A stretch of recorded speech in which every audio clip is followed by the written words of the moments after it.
Medina রাষ্ট্রের সবচাইতে বড় সিনিয়র আমলা ছিলেন মুআদ ইবনে জাবাল, ইয়ামানের গভর্নর করে পাঠিয়েছেন। ওনার এটাতে যোগ্যতা ছিল, যার যেখানে তিনি প্রতিভা দেখেছেন ইসলামের কল্যাণে রাসূল সাল্লাল্লাহু আলাইহি ওয়াসাল্লাম ওই প্রতিভাগুলোকে কাজে লাগিয়েছেন। এইভাবে ওনার সাকসেশন ম্যানেজমেন্টকে উনি গড়ে তুলেছেন। ফলে ওনার পরবর্তীতে বছরের পর বছর ইসলামী নেতৃত্বের হাল ধরতে মুসলিম উম্মার বেগ পেতে হয় নাই, ঠিক কিনা বলেন? তাহলে good leader, true leader produces a good leader. একজন সফল নেতা সে এরকম আরো অনেক সফল নেতৃত্ব তৈরি করে যায়। শেষে একজন তার বন্ধুদেরকে বলল, চল খেলতে যাই। তো কেউ কেউ রাজি, আবার অনেকে রাজি না। সে কনভিন্স করা শুরু করলো। ফাইনালি সে সবাইকে কনভিন্স করে খেলতে নিয়ে গেলো। এই যে লিডার হয়ে গেছে। ক্লিয়ার হয়েছে না ব্যাপারটা? তাহলে বেসিক্যালি অন্যকে প্রভাবিত করবার যে ক্ষমতা, এটাই হচ্ছে কি লিডারশিপ। যদি আমরা অন্যকে প্রভাবিত করতে পারি, ইনফ্লুয়েন্স করতে পারি। আমাদের সমাজে কিংবা রাষ্ট্রে আমরা যে সমস্যাগুলো দেখি, এগুলো বেসিক্যালি পোর লিডারশিপের কারণে। Poor leadership, because of poor leadership. যদি যথাযোগ্য নেতৃত্ব আমরা তৈরি করতে পারতাম, যোগ্য নেতৃত্ব যদি আমরা হাজির করতে পারতাম, তাহলে এই সমস্যাগুলো থাকতো না। আমরা আল্লাহ রাসূল সাল্লাল্লাহু আলাইহি ওয়া আলিহি ওয়াসাল্লামের নেতৃত্বের গুণাবলীগুলো যদি, ওনার যে লিডারশিপ ট্রেডস, লিডারশিপ ফিচার্সগুলো আছে, এগুলো যদি আমরা খেয়াল করি, তাহলে দেখবো যে এগুলো দিয়ে তিনি পুরো একটা জাতি, একটা ভূখণ্ডের জীবনধারা পাল্টে দিয়েছিলেন। তাহলে নেতৃত্বের দিক থেকে অ্যাজ এ লিডার তিনি কতটা সফল, এটা খুব ক্লিয়ার আমাদের কাছে। আমরা এখন দেখার চেষ্টা করবো যে রাসূল সাল্লাল্লাহু আলাইহি ওয়াসাল্লামের লিডারশিপটা আসলে কোন ধরনের লিডারশিপ ছিল, কোন ধরনের নেতৃত্ব ছিল, এবং সেখান থেকে বর্তমান সময়ে আমরা কি করে যুগোপযোগী নেতৃত্ব তৈরি করতে পারি। প্রথম যেটা বলতে হবে সেটা হচ্ছে আল্লাহ রাসূল সাল্লাল্লাহু আলাইহি ওয়া আলিহি ওয়াসাল্লামের নেতৃত্বটা ছিল সার্ভেন্ট লিডারশিপ। সার্ভেন্ট লিডারশিপ মানে হচ্ছে কাজের মধ্য দিয়ে নেতা হওয়া। বেসিক্যালি আপনি যখন মানুষের কাজে লাগবেন বা কাজে আসবেন, তখনই আপনি নেতা। যদি আপনাকে সমাজে কোনো কাজে না লাগে, সমাজে যদি আপনি রেলেভেন্ট হতে না পারেন, কাউকে সাপোর্ট করতে না পারেন, গাইড করতে না পারেন, তাহলে তো নেতা হয়ে ওঠা আপনার পক্ষে সম্ভব হবে না। তাহলে যদি কাজে লাগা যায় মানুষের, আপনি যদি কাজে লাগেন, আপনি যদি মানুষের উপকারে আসেন, তাহলে by default you are a leader. If you are society oriented, if you are people oriented, if you are service oriented, by default you are a leader. আমরা যদি আল্লাহ রাসূল সাল্লাল্লাহু আলাইহি ওয়া আলিহি ওয়াসাল্লামের জীবনের দিকে একটু খেয়াল করি, তাহলে দেখবো যে নবী হওয়ার আগেও কিন্তু আল্লাহ রাসূল সাল্লাল্লাহু আলাইহি ওয়াসাল্লামের এই ক্যারেক্টারিস্টিক্সগুলো ছিল, এই ফিচারগুলো ছিল। উনি মানুষের অনেক কাজে এসেছেন, তিনি মানুষকে সাপোর্ট করতেন, বিপদে তাদের পাশে দাঁড়াতেন, তাই না? তিনি তো অফিসিয়ালি 40 বছর বয়সে নবী হলেন, যদিও আল্লাহর এলেমে তিনি অনেক আগে থেকেই নবী। কিন্তু দুনিয়াতে আল্লাহ রাসূল সাল্লাল্লাহু আলাইহি ওয়াসাল্লাম যখন 40 বছর বয়সে উপনীত হলেন, তখনই তো হেরা গুহায় নাজিল হলো, ইকরা বিসমি রাব্বিকাল্লাযী খালাক, read in the name of your lord who has created. এই যে 5টা আয়াত নাজিল হলো, উনি নিয়ে আসলেন, কাঁপতে লাগলেন। খাদিজা রাদিয়াল্লাহু তাআলা আনহার কাছে বললেন যে, মনে হয় আমি মারা যাব, আমাকে কম্বল চাপা দাও, আমার ভয় লাগছে, আমি কাঁপছি। তখন খাদিজা রাদিয়াল্লাহু তাআলা আনহা ওনাকে আশ্বস্ত করলেন, ওয়াল্লাহি লা ইউখজিকাল্লাহু আবাদা, আপনি ভয় পাবেন না, আল্লাহ আপনাকে অপদস্থ করবেন না। ইন্নাকা লা তাসিলুর রাহিমা ওয়া তাসদুকুল হাদিসা, নিশ্চয় আপনি আত্মীয়তার সম্পর্ককে বজায় রাখেন, আপনি সবসময় সত্য কথা বলেন। ওয়া তাহমিলুল কাল্লা, আপনি মানুষের বোঝা বয়ে দেন। ওয়া তাকসিবুল মা'দুমা, যার উপার্জন করার কোনো সক্ষমতা নেই তার জন্য আপনি উপার্জন করেন, তাকে আপনি ফিনান্সিয়াল সাপোর্ট করেন। ওয়া তাকরিউদ দাইফা, আপনি মেহমানকে খাওয়ান। ওয়া তুঈনু আলা নাওয়াইবিল হক, সত্য যেখানে বিপন্ন সেখানে আপনি সত্যের বীর সেনানী হয়ে দাঁড়িয়ে যান। তো এই ফিচার যাদের মধ্যে থাকে, এমন ব্যক্তিত্বকে আল্লাহ তাআলা কখনোই অপমান করতে পারেন না। আপনি চিন্তিত হবেন না, ডোন্ট ওয়ারি অ্যাবাউট ইট, কোনো ভয় নাই, কোনো চিন্তা নাই, আপনি আশ্বস্ত হন। তাহলে দেখেন, এই যে 6টা গুণের কথা খাদিজা রাদিয়াল্লাহু তাআলা আনহা বললেন, এগুলো কিন্তু রাসূল সাল্লাল্লাহু আলাইহি ওয়াসাল্লাম নবী হওয়ার আগের গুণ। অর্থাৎ 40 বছর বয়সে তিনি উপনীত হওয়ার আগেই ওনার এই অভ্যেস ছিল যে উনি অন্যের বোঝা বইয়ে দিতে হেল্প করতেন, মানুষকে সাপোর্ট করতেন। যার উপার্জন করার সুযোগ নাই, ক্ষমতা নাই, তাকে তিনি উপার্জন করে দিতেন, মানে তাকে ফিনান্সিয়ালি সাপোর্ট করতেন, মেহমান খাওয়াতেন। তার মানে নবী হওয়ার আগেই উনি জনকল্যাণমূলক কাজে নিজেকে সম্পৃক্ত রেখেছেন। মানুষকে তিনি সাপোর্ট করতেন, মানুষকে হেল্প করতেন, উনি মানুষের কাজে লাগতেন। আর যে মানুষের কাজে লাগে, মানুষের উপকারে আসে, জনকল্যাণমূলক কাজে নিজেকে সম্পৃক্ত রাখে, বাই ডিফল্ট সে নেতা। বাই ডিফল্ট সে কি নেতা হয়ে যায়। তাহলে to serve before to lead, নেতৃত্ব এটা আসলে পজিশনের সাথে সম্পৃক্ত না, ইটস অল অ্যাবাউট ইনফ্লুয়েন্স। আপনার বাবা নেতা ছিল, আপনি ছেলে, তো আপনি নেতা, এটাকে নেতৃত্ব বলে না। আপনি যদি মানুষকে প্রভাবিত করবার ক্ষমতা হাসিল করেন, মানুষের কাজে আসেন, আপনাকে যদি সমাজে কাজে লাগে, আপনি মানুষকে সাপোর্ট করেন, তখন আপনি নেতা হয়ে ওঠেন। তাহলে রাসূল সাল্লাল্লাহু আলাইহি ওয়াসাল্লামের লিডারশিপটা যদি বুঝতে হয়, প্রথম কথা হচ্ছে ওনার লিডারশিপের প্যাটার্নটা ছিল সার্ভেন্ট লিডারশিপ, মানে সার্ভিস দেওয়ার মধ্য দিয়ে উনি নেতা বনে গেছেন। নবী হওয়ার আগেই ওনার মধ্যে এই ট্রেড ছিল, উনি মানুষকে সার্ভিস দিতেন। আরবিতেও একটা কথা আছে, সাইয়্যিদুল কওমি খাদিমুহুম, মানে যিনি সমাজের নেতা তিনি হবে সমাজের সবচেয়ে বড় খাদেম। যিনি নেতা হবেন তিনি সমাজের সবচেয়ে বড় কি হবেন? খাদেম হবেন। আমি টোটাল 12টা পয়েন্ট আলোচনা করবার চেষ্টা করবো ইনশাআল্লাহ। প্রথম পয়েন্টটা হচ্ছে সার্ভেন্ট লিডারশিপ, মানে to serve before to lead. নেতা হওয়ার আগে খাদেম হইতে হবে। কি হইতে হবে? খাদেম হইতে পারলে আপনি বাই ডিফল্ট নেতা।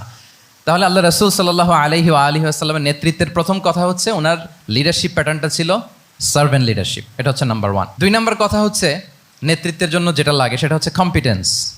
কিছু কম্পিটেন্স লাগে, এর মধ্যে অন্যতম কম্পিটেন্স হচ্ছে অ্যালোকোয়েন্স, বাগ্মিতা, বক্তব্যের পারঙ্গমতা। এটা লাগে, মানে যিনি নেতা হবেন তিনি কথা বলতে জানতে হবে, কথা বলতে পারতে হবে। এবার বলেন তো আল্লাহ রাসূল সাল্লাল্লাহু আলাইহি ওয়াসাল্লামের এই কোয়ালিটিটা ছিল কি ছিল না? অসাধারণ কমিউনিকেশন স্কিল ছিল আল্লাহ রাসূল সাল্লাল্লাহু আলাইহি ওয়াসাল্লামের। এবং ওনার পাবলিক স্পিকিংয়ের যে কি দক্ষতা আমরা ওনার বিভিন্ন বক্তব্যে, ওনার জুমার খুতবায়, ওনার বিভিন্ন আলোচনায়, বক্তব্যগুলো থেকে আমরা বুঝতে পারি। তাহলে নেতা হইতে হলে তার এলোকোয়েন্স লাগে, বাগ্মিতা লাগে। একজন মানুষ সর্বপ্রথম কোন জিনিসের প্রেমে পড়ে জানেন? কথার প্রেমে পড়ে। কিসের?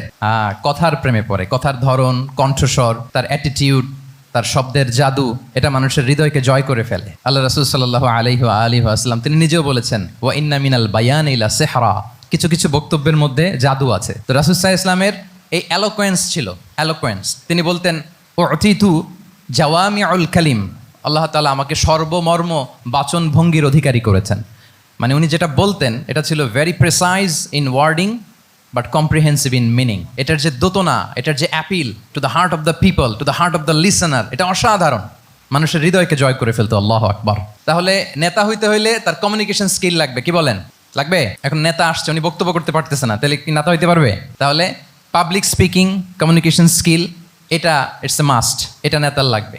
যেমনটি রাসূলুল্লাহ সাল্লাল্লাহু আলাইহি ওয়াসাল্লামের ছিল। উনি সর্বমর্ম বাচন ভঙ্গির অধিকারী ছিলেন। বলতেন কম, কিন্তু এটার অ্যাপিল ছিল অনেক বেশি, এটার ব্যাখ্যা হয়ে যেত অনেক। রাসূল সাল্লাল্লাহু আলাইহি ওয়াসাল্লামের সবচাইতে বড় ভাষণটি ছিল বিদায় হজের ভাষণ, খুব সম্ভবত। ওই ভাষণের টেক্সটগুলোকে যদি একসাথে করা হয়, আমার মনে হয় 10 মিনিটের বেশি লাগবে না ওই টেক্সটগুলো পড়তে। তার মানে সবচাইতে বড় যে ভাষণ ওনার, ওটা কত ছিল? 10 থেকে 12 মিনিটের ভাষণ ছিল। আমরা তো ঘন্টার পর ঘন্টা বক্তব্য করি, তারপরেও তো আমরা মানুষের মনকে খুশি করতে পারি না। উনি সেই যে 1400 বছর আগে 10 মিনিটের একটা ছোট্ট ভাষণ দিলেন, গোটা বিশ্ব আজও হাবুডুবু খায় ওই ভাষণের ভেতর, ঠিক কিনা বলেন? তাহলে উতিতু জাওয়ামিউল কালিম, আমি সর্বমর্ম বাচনভঙ্গির অধিকারী। সুবহানাল্লাহ, ভেরি প্রেসাইজ এন্ড ক্লিয়ার। কতটা প্রেসাইজ এন্ড ক্লিয়ার ছিল রাসূল সাল্লাল্লাহু আলাইহি ওয়াসাল্লামের বক্তব্য? আম্মা জান আয়েশা রাদিয়াল্লাহু তাআলা আনহা বলেন, লাউ আদ্দাহুল আদু লা আহসাহু, তিনি যখন বক্তব্য করতেন, কেউ যদি চাইতো যে দেখি কয়টা শব্দ বললেন বক্তব্যে, কয়টা বাক্য বললেন, চাইলে মুহূর্তে গুনে ফেলা যেত সেটা। এত প্রেসাইজ এন্ড ক্লিয়ার বক্তব্য ছিল যে তিনি কয়টা বাক্য ব্যবহার করেছেন, কয়টা শব্দ ইউজ করেছেন এই বক্তব্যে, চাইলে যে কেউ গুনে ফেলতে পারত। এবং তিনি খুবই শুদ্ধ আরবিতে কথা বলতেন, আফসাহুল লিসান ছিলেন। বিশুদ্ধ ভাষায় কথা বলতে পারা এটা অনেক জরুরি। রাসূল সাল্লাল্লাহু আলাইহি ওয়াসাল্লাম অত্যন্ত বিশুদ্ধ আরবিতে কথা বলতেন। এবং বিশুদ্ধ আরবি জানাটা বা বিশুদ্ধ ভাষাটা এত জরুরি যে আল্লাহ তাআলা তার প্রিয় হাবিবকে এই বিশুদ্ধ ভাষা শেখানোর জন্য মায়ের বুকের দুধ খাওয়া থেকে বঞ্চিত রেখেছিলেন। আমি আবারও বলছি, বিশুদ্ধ ভাষাটা এত জরুরি যে আল্লাহ তাআলা তার প্রিয় হাবিবকে মায়ের বুকের দুধ থেকে বঞ্চিত রেখেছেন শুধু বিশুদ্ধ ভাষার জন্য। তিনি কিন্তু মায়ের বুকের দুধ খেতে পারেন নাই।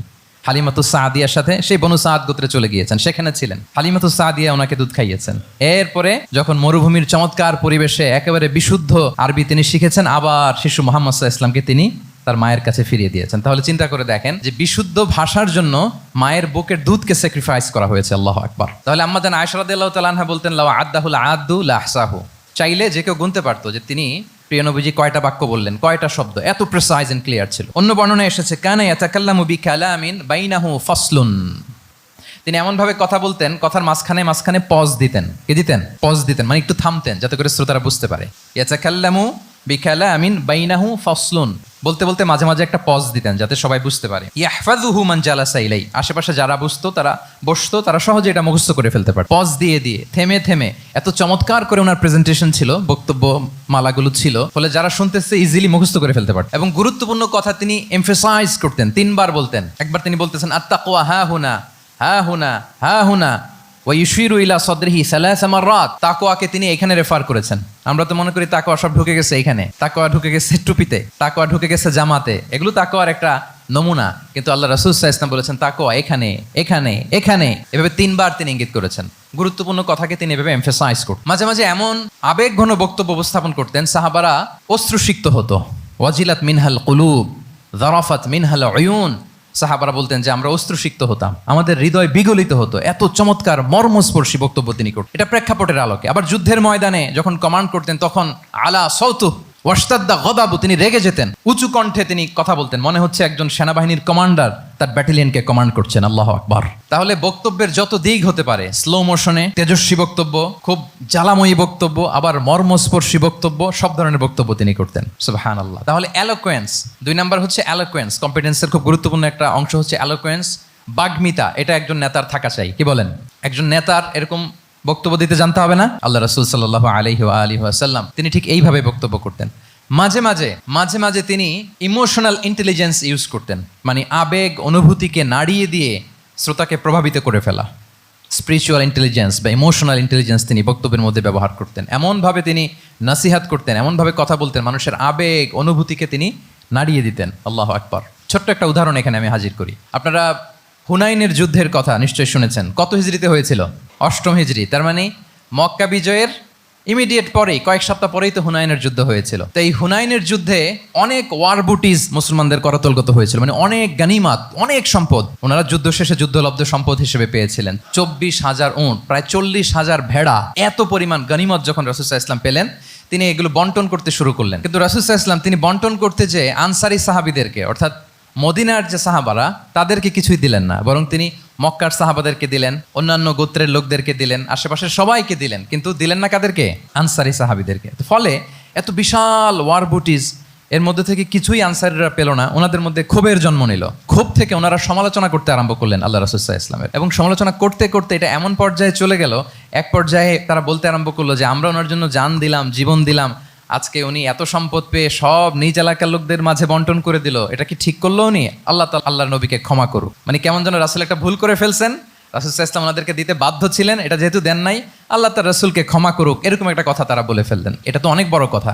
আল্লাহ রাসূল সাল্লাল্লাহু আলাইহি ওয়াসাল্লাম যখন এই কথা শুনলেন, তখন তিনি আনসারি সাহাবীদেরকে জড়ো করে একটা গেট টুগেদার করে এমন ইমোশনালি ওনাদেরকে কাবু করলেন, ইমোশনাল ইন্টেলিজেন্স ইউজ করলেন। এখানে তারা এসেছিল ক্ষোভ নিয়ে, অসন্তোষ নিয়ে, পরে সবাই কান্না করে রাসূল সাল্লাল্লাহু আলাইহি ওয়াসাল্লামের কাছে ক্ষমা চেয়ে সেই মজলিস থেকে উঠতে বাধ্য হয়েছে। তিনি সবাইকে ডেকে বললেন, ইয়া মাআশারাল আনসার, আলাম আতিকুম দুল্লালান ফাহাদাকুমুল্লাহ ওয়া আলাতান ফাআগনাকুমুল্লাহ ওয়া আ'দাআন ফাআল্লাফাল্লাহু বাইনা কুলুবিকুম। চমৎকার এক্সপ্রেশন, যে ওহে আনসাররা, আমি কি তোমাদেরকে পথভ্রষ্ট পাইনি, পথহারা পাইনি? আমার ওসিলায় তোমরা হেদায়েতের দেখা পেয়েছো। আমি কি তোমাদেরকে নিঃস্ব পাইনি? আমার ওসিলায় তোমরা সমৃদ্ধ হয়েছো, সম্পদশালী হয়েছো। আমি কি তোমাদেরকে যুদ্ধরত অবস্থায় পাইনি? আউস খাজরাজ তোমরা তো ফাইট করতেছিলে ইচ আদার। আমি যে তোমাদের মধ্যে সম্প্রীতি আর ভালোবাসার মেলবন্ধনে তোমাদেরকে একত্রিত করে দিলাম। আওয়াজাতুম ফি আনফুসিকুম ফি লুআআতিন মিনাদ দুনিয়া, আর দুনিয়ার সামান্য কিছু জিনিসের কারণে তোমরা মনে কষ্ট পাচ্ছ, যেটা দিয়ে আমি কিছু মুসলিমদের হৃদয়কে আকৃষ্ট করছিলাম। তা আল্লাফতু বিহা কওমান লিউসলিমু ওয়া ওয়াকালতুকুম ইলা ইসলামিকুম। আমি কিছু মুসলিমদেরকে এগুলো দিয়ে তাদের হৃদয়টাকে ইসলামের প্রতি আরো অ্যাট্রাক্টেড করতেছিলাম, আর তোমাদেরকে তোমাদের ইসলামের উপরই আমি ছেড়ে দিয়েছি। আমি জানি আমার আনসাররা, তাদের হৃদয়ে যে ইসলাম আছে এটাই তাদের জন্য যথেষ্ট। আমা তারদাউনা আইয়াযহাবান নাসু বিশ-শাতি ওয়াল বাঈর ওয়া তারজিউনা বিরাসূলিল্লাহি ফি রিহালিকুম। Won't you be happy that people go back to their country with sheep and camel, and you go back to your country with Rasulullah? Allahu Akbar. তোমরা কি এতে খুশি হবে না? মানুষ উট আর ভেড়া নিয়ে তাদের এলাকায় ফিরবে, আর তোমরা আল্লাহর রাসূলকে নিয়ে তোমাদের এলাকায় ফিরবে। এরকম একটার পর একটা ইমোশনালি রাসূল সাল্লাল্লাহু আলাইহি ওয়াসাল্লাম যখন আনসার সাহাবীদেরকে কাবু করতে লাগলেন, ওনারা এমনভাবে কান্নার রোল জুড়ে দিল, এমনভাবে অনুতপ্ত হলো, কাঁদতে শুরু করলো। পরে এরা বলতে আরম্ভ করলো, আমি তো 2-1টা বাক্য বললাম, লম্বা চূড়া মন মাতানো বক্তব্য, হৃদয়স্পর্শী বক্তব্য। তারা বললো, ইয়া রাসূলুল্লাহ, আমরা শুধু আপনাকে পেয়েই খুশি। রাসূল সাল্লাল্লাহু আলাইহি ওয়াসাল্লাম বলেন, গোটা বিশ্বের মানুষ যদি এই পথ ধরে আর আনসারীরা যদি এই পথ ধরে, আমি এই পথ ছেড়ে দিয়ে আনসারীদের পথে হাঁটবো। আল্লাহ তুমি আনসারদের ক্ষমা করো, তাদের সন্তানদের ক্ষমা করো, তাদের নাতিদেরকে ক্ষমা করো। এভাবে মর্মস্পর্শী বক্তব্য যখন ইমোশনাল ইন্টেলিজেন্স দিয়ে যখন রাসূল সাল্লাল্লাহু আলাইহি ওয়াসাল্লাম বললেন, সব আনসারী সাহাবারা কাঁদতে আরম্ভ করলেন। সবাই ফাবাকাল কওমু হাত্তা আখদালু লুহাহুম, তাদের প্রত্যেকের দাড়ি ভিজে গেল, এমন কান্না জুড়ে দিল। আল্লাহু আকবার। তাহলে এটা ছিল রাসূল সাল্লাল্লাহু আলাইহি ওয়াসাল্লামের বক্তব্যের মাধ্যমে শ্রোতাদের মাঝখানে প্রভাব সৃষ্টি করার ক্ষমতা। চিন্তা করতে পারেন, হৃদয় কেঁপে ওঠে না এই কথা শুনলে?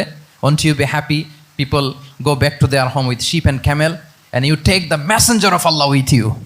মানুষ ছাগল ভেড়া নিয়ে ফিরতেছে, তোমরা তো আল্লাহর নবীকে নিয়ে ঘরে ফিরতেছো। আল্লাহু আকবার। তাহলে এই কম্পিটেন্সটা লাগে একজন নেতার, তিনি এরকম মর্মস্পর্শী বক্তব্য দিতে জানতে হবে। 3 নাম্বার হচ্ছে কম্পেশন, মানে সফট হার্টেড, দয়াদ্র হৃদয় হতে হবে। আপনি মানুষের দুঃখ যদি আপনাকে কাঁদায় তবেই আপনি নেতা। আমরা আল্লাহ রাসূল সাল্লাল্লাহু আলাইহি ওয়াসাল্লামের দিকে যদি তাকাই, ওনার তো একটা উপাধিই হচ্ছে রাহমাতাল লিল আলামিন। আল্লাহ রাসূল সাল্লাল্লাহু আলাইহি ওয়াসাল্লামের উপাধি কি?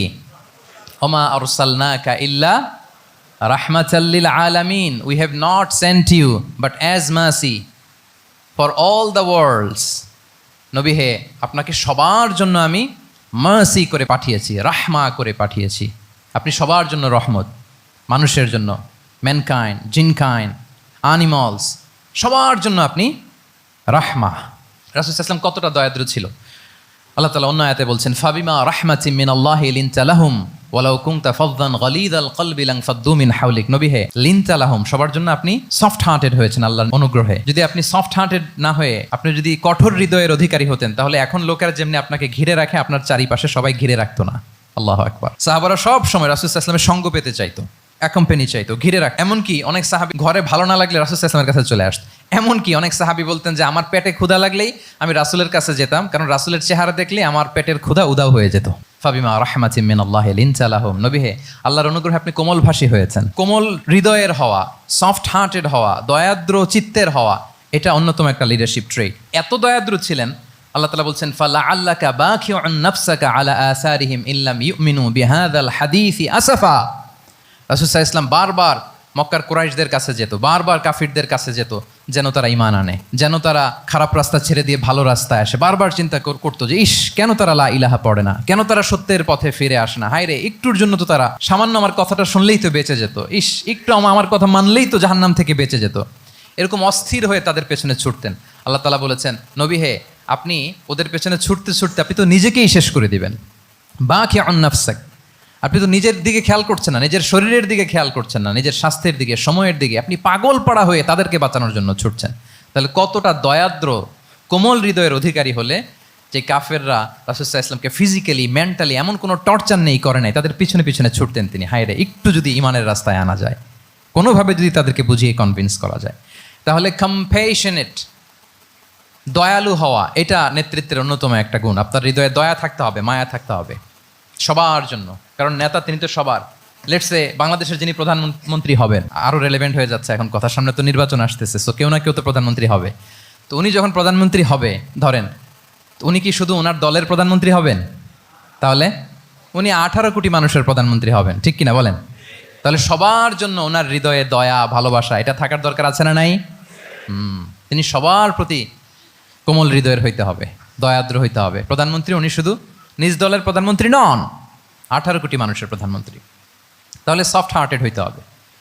রাসূল সাল্লাল্লাহু আলাইহি ওয়াসাল্লামের মধ্যে এটা ছিল। সবসময় তিনি মাজলুমদের পাশে থাকতেন। আপনারা হিলফুল ফুজুলের কথা জানেন। ওনার বয়স যখন 35, ইয়ামানের এক ব্যবসায়ী আসছিল মক্কায় ব্যবসা করতে। পণ্য বিক্রির পরে আস ইবনে ওয়াইল নামে এক দুষ্ট জালেম, সে পণ্য নিয়ে বলে, আমরা এই এলাকার লোক, আমরা দাম দিব না, কি করতে পারো করো। এই লোক কান্না জুড়ে দিল। তার কান্না দেখে রাসূল সাল্লাল্লাহু আলাইহি ওয়াসাল্লামের হৃদয়ে দয়া হলো। তিনি ওনার চাচা জুবাইর ইবনে আব্দুল মুত্তালিব সহ ওনার মতো যারা ইয়াং স্টার আছে সবাইকে নিয়ে একটা সংঘ করলেন। এটাই তো হালাফুল ফুদুল, মূলত নাম হচ্ছে হালাফুল মুত্তাইয়িবিন। জাহিলি যুগে ওনাদের প্রথা ছিল, কোনো একটা ভালো কাজে কেউ যখন এক হতো, রং ভর্তি বালতির ভেতরে হাত ঢুকিয়ে তারা পাথরের মধ্যে ওই হাতের ছাপ দিত, সবাই ওইখানে ছাপ দিত। ফলে কাইন্ড অফ কভেনেন্ট, এটা একটা চুক্তির মতো, যে আমরা চুক্তিবদ্ধ হলাম, এগ্রিমেন্ট করলাম যে আমরা সবাই এক। রাসূল সাল্লাল্লাহু আলাইহি ওয়াসাল্লাম ওনার মতো ইয়াংস্টারদেরকে নিয়ে এই হালাফুল মুত্তাইয়িবিন বা হালাফুল ফুদুল করেছেন। এবং এটার মূল কথা ছিল, মূল স্লোগান ছিল, নাহনু মাআল মাজলুম দিদ্দা যালিম, আমরা সবসময় মাজলুমের পক্ষে থাকবো, জালিমের বিপক্ষে। এটা ছিল হিলফুল ফুজুলের কি মূল শিক্ষা। এইভাবে সব সময় তিনি মাজলুমদের সাথে ছিলেন। শ্রমিক সাহাবীদেরকে বড্ড ভালোবাসতেন, শ্রমজীবীদেরকে বড্ড ভালোবাসতেন।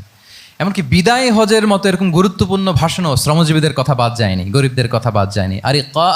আরিকাআকুম আতঈমুহুম মিম্মা তাআকুলুন ওয়ালবাসুহুম মিম্মা তালবাসুন। খবরদার, সেদিনও বলেছিলেন সেই বিদায় হজের ভাষণে, তোমরা তোমাদের শ্রমজীবী লোকদের কথা ভুলে যেও না, তোমাদের স্টাফদের কথা, তোমাদের দাস দাসীদের কথা। তোমরা যা খাবে সেখান থেকে তাদেরও খাওয়াবে, তোমরা যে পোশাক পরবে সেখান থেকে তাদেরও পোশাকের ব্যবস্থা করবে। আল্লাহু আকবার। তাহলে রাহমাতাল লিল আলামিন, তিনি ছিলেন কম্প্যাশনেট, দয়ালু হৃদয়ের অধিকারী। 4 নম্বরে হচ্ছে ইন্টেগ্রিটি। ইন্টেগ্রিটি মানে সততা, নৈতিকতা থাকতে হবে। এটা অন্যতম একটা লিডারশিপ ট্রেট। এটার বড় ক্রাইসিস এখন ইন্টিগ্রিটির। রাসূল সাল্লাল্লাহু আলাইহি ওয়াসাল্লামের লিডারশিপটা ছিল এথিক্যাল লিডারশিপ, কিন্তু এইটার অনেক বড় ক্রাইসিস আমাদের সমাজে, আমাদের নেতৃত্বের মাঝে। কি বলেন? নৈতিকতার ঘাটতি আছে না? নৈতিকতা বিবর্জিত নেতৃত্ব এটা দিয়ে কিছুই হয় না। একটা জাতির ধ্বংসের জন্য নৈতিকতা বিবর্জিত নেতৃত্বই যথেষ্ট। এই জন্য নৈতিকতা লাগবে, ইন্টিগ্রিটি, সততা। আমরা যদি আল্লাহ রাসূল সাল্লাল্লাহু আলাইহি ওয়াসাল্লামের নেতৃত্বের দিকে তাকাই, ওনার সততা, ওনার সত্যবাদিতা, ওনার আমানতদারিতা নিয়ে যদি আমরা একটু সিরাতের পরতে পরতে খেয়াল করি, এমনকি নবী হওয়ার আগে যদি খেয়াল করি, তাহলে দেখব যে মক্কার লোকেরা আল্লাহ রাসূল সাল্লাল্লাহু আলাইহি ওয়াসাল্লামকে আস-সাদিক, আল আমিন উপাধিতে ভূষিত করেছেন। সুবহানাল্লাহ, মানে সত্যবাদী, ট্রুথফুল অ্যান্ড ট্রাস্টওয়ার্দি। স্বয়ং মক্কার লোকেরা, মক্কার মুশরিকরা রাসূল সাল্লাল্লাহু আলাইহি ওয়াসাল্লামকে উপাধি দিয়েছিলেন আল আমিন। কি উপাধি দিয়েছিলেন? আল আমিন। তার মানে কখনো মিথ্যা বলেননি, কখনো আমানতের খেয়ানত করেননি। যখন আয়াত নাজিল হলো ওয়া আনজির আশিরাতাকাল আকরাবিন, হে নবী আপনি আপনার নিকট আত্মীয়দেরকে সতর্ক করুন জাহান্নামের আযাবের, তিনি সাফা পাহাড়ের চূড়ায় উঠে গেলেন, ডাকতে আরম্ভ করলেন, ও মক্কার লোকেরা, ও আমার আত্মীয়রা, আমি যদি বলি এই পাহাড়ের পেছনে একদল ঘোড় সাওয়ার সশস্ত্র ব্যাটালিয়ন তোমাদেরকে এখনই অ্যাটাক করবে, তোমরা কি বিশ্বাস করবে? আকুনতুম মুসাদ্দিকিয়া, আমার কথা বিশ্বাস করবে? মক্কাবাসী এক বাক্যে কি বলেছিল জানেন? তারা বলেছিল নাম, অবশ্যই বিশ্বাস করবে। কেন বিশ্বাস করবে? বলে যে মা জাররাবনা আলাইকা ইল্লা সিদকা, we have never ever experienced a single lie from you in our life. আমরা জীবনে কোনোদিন তোমার মিথ্যা বলতে শুনি নাই। আল্লাহু আকবার। কি নিঃসংকোচ স্বীকৃতি এলাকার লোকদের। এইটা আমাদের সমাজে অনেক বড় ক্রাইসিস, আমানতদারিতা, ট্রাস্টওয়ার্দিনেস। সো এখান থেকে আমাদের শিখতে হবে, অনেক কিছু রিভাইজ করতে হবে আমাদেরকে। এই যে নতুন বাংলাদেশের চমৎকার সময় এসেছে, আর 54 বছরও হয়তো আমরা এই সুযোগ পাবো না। এই জন্য আমাদেরকে শিখতে হবে রাসূল সাল্লাল্লাহু আলাইহি ওয়াসাল্লামের যে ইন্টিগ্রিটি, ওনার যে ট্রাস্টওয়ার্দিনেস, এই আমানতদারিতা থেকে আমাদেরকে শিখতে হবে। তাহলে নেতাকে আস্থার জায়গা তৈরি করে নিতে হয়। রাসূল সাল্লাল্লাহু আলাইহি ওয়াসাল্লাম এটা ধীরে ধীরে তৈরি করেছেন। আপনারা জানেন যে উনি নবুয়তের আগে পার্টনারশিপে বিজনেস করতেন খাদিজা রাদিয়াল্লাহু তাআলা আনহার সাথে, মানে খাদিজা রাদিয়াল্লাহু তাআলা আনহার ইনভেস্টমেন্ট আর উনি শ্রম দিতেন। তো উনি সিরিয়াতে গিয়েছেন পণ্য নিয়ে, মালামাল নিয়ে। ওনার ব্যবসা বাণিজ্যের ধরন কেমন এটা দেখবার জন্য খাদিজা রাদিয়াল্লাহু তাআলা আনহা ওনার এক বান্ধবীকে পাঠিয়েছিলেন ওই ক্যারাভ্যানে, ওই কাফেলায়। নাম ছিল মাইসারা। তো মাইসারাকে বলেছে, মাইসারা তুমি দেখবা যে টাকা পয়সা আবার উল্টাপাল্টা করে কিনা, ঠিকঠাক মতো ব্যবসা করে কিনা, আমার huge investment on behalf of me, তুমি এই ক্যারাভ্যানে থাকবে আর দেখবে যে মোহাম্মদ ঠিকঠাক বিজনেসটা করে কিনা। আল্লাহু আকবার। মাইসারা এই সফর শেষে এসে খাদিজা রাদিয়াল্লাহু তাআলা আনহার কাছে এমন পজিটিভ রিভিউ দিয়েছে, এই রিভিউ শুনেই খাদিজা রাদিয়াল্লাহু তাআলা আনহা বিষ্ণু ইসলামকে বিয়ে করার জন্য রাজি হয়ে গেছেন। আলহামদুলিল্লাহ। মাইসারা এসে রিভিউ দিতে লাগলো যে মোহাম্মদ সে সবার চেয়ে আলাদা সাল্লাল্লাহু আলাইহি ওয়াসাল্লাম। তার ওঠা বসা, তার চলন বলন, তার কথন, তার ডিলিংস, তার লেনদেন সব আলাদা, অসাধারণ তিনি। মাইসারার রিভিউ শুনে আল্লাহু আকবার, খাদিজা রাদিয়াল্লাহু তাআলা আনহা তিনি অবাক হয়ে গেলেন এবং তিনি বিয়ের প্রস্তাব পাঠালেন। রাসূল সাল্লাল্লাহু আলাইহি ওয়াসাল্লামের এই আমানতদারিতায় মুগ্ধ হয়ে কি করলেন? বিয়ের প্রস্তাব পাঠালেন। তাহলে কি পরিমাণে ট্রাস্টওয়ার্দিনেস ওনার ছিল। আরো মজার ব্যাপার হচ্ছে, মক্কার কুরাইশরা, মক্কার লোকেরা রাসূল সাল্লাল্লাহু আলাইহি ওয়াসাল্লামের কাছে এসে আমানতের সম্পদ গচ্ছিত রাখতো। আবু জাহেলের কাছে রাখতো না, উতবা, শাইবা, ওয়ালিদ ইবনে মুগিরা কারো কাছে রাখতো না। খেয়াল করে দেখেন, দল করে আবু জাহেলের, দল করে কার? কিন্তু আমানত রাখে কার বাসায়? কি অবাক করা কাণ্ড না? কর্মী হচ্ছে আবু জাহেলের, কিন্তু আমানতের সম্পদ রাখে কার কাছে? মুহাম্মদ সাল্লাল্লাহু আলাইহি ওয়াসাল্লামের বাসায়। রাসূল সাল্লাল্লাহু আলাইহি ওয়াসাল্লাম যেদিন হিজরত করবেন, উনি সাইয়েদনা আলী রাদিয়াল্লাহু তাআলা আনহুকে অ্যাসাইন করে গিয়েছেন যে আলী তুমি থাকো, তুমি কয়েকদিন পরে মদিনায় হিজরতে যাবা, আমার কাছে যত আমানতের সম্পদ আছে এগুলো তুমি আগে বিলি করে তারপরে যাবে। রাসূল সাল্লাল্লাহু আবু বকর রাদিয়াল্লাহু তাআলা আনহুকে নিয়ে চলে গেলেন। আলী রাদিয়াল্লাহু তাআলা আনহুর টানা 3 দিন লেগেছে যে ডেপোজিটগুলো রাসূল সাল্লাল্লাহু আলাইহি ওয়াসাল্লামের কাছে ছিল, আমানতের যেই জিনিসগুলো ছিল এগুলো বন্টন করতে সাইয়েদনা আলী রাদিয়াল্লাহু তাআলা আনহু 3 দিন সময় নিয়েছেন। 3 দিন। এত পরিমাণ আমানতের সম্পদ রাসূল সাল্লাল্লাহু আলাইহি ওয়াসাল্লামের কাছে ছিল। আল্লাহু আকবার। তাহলে এই আমানতদারিতা, সততা, অনেস্টি, ট্রাস্টওয়ার্দিনেস এটা অনেক জরুরি নেতৃত্বের জন্য। নেতা হতে চাইলে তাকে আমানতদার হইতে হবে। যদি একজন ট্রু লিডার কেউ হতে চায়, তার মধ্যে আমানতদারিতা চাই। কি চাই? আমানতদার। তাহলে ইন্টিগ্রিটি। 5 নম্বরে হচ্ছে গুড ইন্টারাকশন উইথ ফলোয়ার্স। নেতার তার ফলোয়ারের সাথে কি লাগবে? ভালো ইন্টারাকশন লাগবে, সুন্দর একটা সম্পর্ক লাগবে, ভালো বোঝাপড়া চাই। একজন ভালো নেতৃত্বের বৈশিষ্ট্য হচ্ছে নেতা তার ফলোয়ারের সাথে কি করবে? ইন্টারেক্ট করবে। এখানেই বস আর লিডারের মধ্যে পার্থক্য। বস কি করে? অর্ডার করে শুধু। বসের কাজ হচ্ছে এই ডুজ অ্যান্ড ডোন্টস বলে দেয়, এইটা করা যাবে, ওইটা করা যাবে, মানে অর্ডার করে, ডিরেক্ট করে। কিন্তু লিডার কি করে? গাইড করে, মেন্টরিং করে, ইন্সপায়ার করে, মোটিভেট করে। So here is the difference between leader and boss. তাহলে বসই হওয়া যাবে না। নেতা হইতে চাইলে বসই হওয়া যাবে না। You have to interact with your followers. আপনার ফলোয়ারের সাথে ইন্টারাকশন লাগবে, তবেই আপনি নেতা। আমরা দেখি রাসূল সাল্লাল্লাহু আলাইহি ওয়াসাল্লামের কেমন ইন্টারাকশন ছিল। রাসূল সাল্লাল্লাহু আলাইহি ওয়াসাল্লাম যে কোনো বড় ডিসিশনে সাহাবাদের সাথে কনসালটেশন করতেন, পরামর্শ করতেন, তারপরে সিদ্ধান্ত নিতেন। ওয়াশাবিরহুম ফিল আমর, এই আয়াতের ভিত্তিতে তিনি সবার সাথে কি করে নিতেন? সাহাবাদের সাথে পরামর্শ করে নিতেন। আপনারা দ্বিতীয় হিজরির যে বদরের যুদ্ধের কথা জানেন, বদরের প্রান্তরটা মদিনা থেকে প্রায় 130 কিলো দক্ষিণ পশ্চিমে। তো ওখানে গেলেন মদিনা থেকে তিনি। যাওয়ার পরে এক জায়গায় তিনি সেনা ক্যাম্প স্থাপন করলেন। স্থাপন করার পরে হাব্বাব ইবনুল মুনজির রাদিয়াল্লাহু তাআলা আনহু তিনি জিজ্ঞেস করলেন, ইয়া রাসূলুল্লাহ, এই যে আপনি এই জায়গায় বদরের প্রান্তরে সেনা শিবির স্থাপন করলেন, সেনা ক্যাম্প স্থাপন করলেন, এটা কি আল্লাহর দেখিয়ে দেয়া কোনো জায়গা নাকি আপনার ইচ্ছায়? তিনি বললেন, আমানজিলান আনসালাকাল্লাহু লাইসা লানা আন নাতাকদ্দামাহু ওয়ালা নাতাআখারা আনহু। এটা কি একেবারে ফিক্সড আল্লাহর পক্ষ থেকে ওহী যে এখানেই শিবির স্থাপন করতে হবে, নাকি আমহুয়া রায়ু ওয়াল হারবু ওয়াল মাকিদা, নাকি এটা যুদ্ধের কৌশল হিসেবে আপনি নিজ থেকে করেছেন? রাসূল সাল্লাল্লাহু আলাইহি ওয়াসাল্লাম বললেন, না, এটা কোনো ওহী না। আমার কাছে মনে হয়েছে, আমার যে অ্যানালাইসিস, আমার মনে হয়েছে বদরের যুদ্ধে এখানেই আমাদের পজিশনিংটা হইলে ভালো হয়। হাব্বাব ইবনে মুনজির রাদিয়াল্লাহু তাআলা আনহু বলেন, না, ইদান লাইসা হাযা বিমানসিল ইয়া রাসূলুল্লাহ, তাহলে এইখানে যদি আপনার নিজ থেকে আপনি এটা ডিসাইড করেন, আমি আপনার অনুমতিক্রমে বলতে চাই ইয়া রাসূলুল্লাহ, এটা সুন্দর জায়গা হয়নি। সুন্দর জায়গা হয়নি? তাহলে কোথায়? হাব্বাব বললেন, ওইখানে, ওই যে বদরের একটা কুয়া আছে, এখানে পানির সোর্স আছে, আমরা যদি ওইখানে একটা ব্লকেট দিয়ে দাঁড়াতে পারি, তাহলে কোরাইশরা এসে আর পানি খেতে পারবে না, ওরা পানি না খেয়েই মরবে, যুদ্ধেও মরবে, পানির অভাবেও মরবে। আল্লাহু আকবার। এক মুহূর্ত দেরি করলেন না রাসূল সাল্লাল্লাহু আলাইহি ওয়াসাল্লাম। এই অপিনিয়ন পাওয়ার সাথে সাথেই বললেন, এই সেনা ক্যাম্প এখান থেকে উঠে হাব্বাব যেখানে বলেছে ওইখানে যে সেনা শিবির স্থাপন করো। এক সেকেন্ডও দেরি করেন নাই। তাহলে কোনো ইগোইস্টিক ঝামেলা ছিল না, ভেরি অ্যাকোমোডেটিভ ছিলেন রাসূল সাল্লাল্লাহু আলাইহি ওয়াসাল্লাম। আমরা অনেক সময় নতুন কোনো কথা শুনলে, কোনো রিফর্ম শুনলে, শ্রোতাদের মধ্যে থেকে কিছু একটা শুনলে আটকে উঠি, চেঞ্জ করতে চাই না, রিজিড হয়ে থাকে। এই রিজিডিটি রাসূল সাল্লাল্লাহু আলাইহি ওয়াসাল্লামের মধ্যে ছিল না, ভেরি অ্যাকোমোডেটিভ ছিলেন, ইজিলি ওপেন আপ করতে পারতেন। মুহূর্তেই বলেন, ঠিক আছে, আমি যেখানে করেছি আসলে ঠিক হয় না, হাব্বাব যেখানে বলেছে সবাই ওখানে যে সেনা ক্যাম্প স্থাপন করো। আল্লাহু আকবার। উনি চাইলে বলতে পারতেন, এই হাব্বাব, তুমি কি আমার চেয়ে বেশি বুঝো? আমি তো নবী, তুমি আমার উম্মাহ, আমার কাছে ওহী আসে। কোনো ধরনের আর্গুমেন্টে না, যে সরাসরি রাসূল সাল্লাল্লাহু আলাইহি ওয়াসাল্লাম এটাকে মেনে নিলেন। আল্লাহু আকবার। তাহলে এই যে ইন্টারাকশন, দেখেন কত চমৎকার ইন্টারাকশন ছিল সাহাবীদের সাথে রাসূলুল্লাহ সাল্লাল্লাহু আলাইহি ওয়া আলিহি ওয়াসাল্লাম। তাহলে good interaction with your followers, এটা জরুরি। আমরা যদি খন্দকের ঘটনা দেখি, খন্দকের যে পরীক্ষা খনন করা হয়েছিল, এটা কিন্তু কোনো মদিনার বা মক্কার কোনো অ্যারাবিয়ান সাহাবাদের কাছ থেকে এই পরামর্শ আসেনি। এসেছে কার কাছ থেকে? সালমান আল ফারিসি। বাড়ি কই? সেই ইরান, ইয়ামান না, ইরানে। উনি হি ওয়াজ পার্সিয়ান, উনি ইরান থেকে আসছে। তাহলে ইজিলি তিনি সাহাবিদের কাছ থেকে চমৎকার অপিনিয়ন আসলে সেটাকে পিক করতেন এবং তাদের সাথে চমৎকার ইন্টারাকশন ছিল। সাহাবিদের সাথে, ফলোয়ারদের সাথে ওনার কতটা গভীর ইন্টারাকশন ছিল, ছোট্ট একটা হাদিস বলে, হাদিসটা সহিহ মুসনাদে আহমদ ইবনে হাম্বালে এসছে। আমি এই পয়েন্টটা শেষ করছি। রাসূল সাল্লাল্লাহু আলাইহি ওয়াসাল্লামের যুগে এক সাহাবী ছিল, তার নাম ছিল জাহির ইবনে হারাম আল আশজাঈ। জাহির, সাহাবীর নাম কি? সবাই বলুন, কি নাম? জাহির রাদিয়াল্লাহু তাআলা আনহু। উনি মদিনায় থাকতেন না, উনি মরুপল্লীতে থাকতেন, মানে বেদুইন ছিলেন আর। মদিনা তো শহর, সিটি, উনি সিটিতে থাকতেন না, উনি থাকতেন মরুপল্লীতে।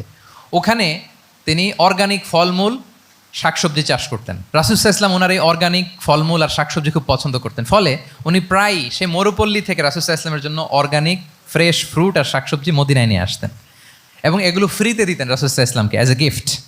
উপহার হিসেবে রাসূল সাল্লাল্লাহু আলাইহি ওয়াসাল্লামকে মরুপল্লী থেকে চাষ করে আনা ফলমূল শাকসবজি দিতেন, আর কিছু শাকসবজি ফলমূল তিনি মদিনার বাজারে বিক্রি করতেন। তো একবার তিনি এসে রাসূল সাল্লাল্লাহু আলাইহি ওয়াসাল্লামকে অর্গানিক এই ফ্রুটগুলো দিয়ে বাকিগুলো মদিনার বাজারে বিক্রি করতেছেন।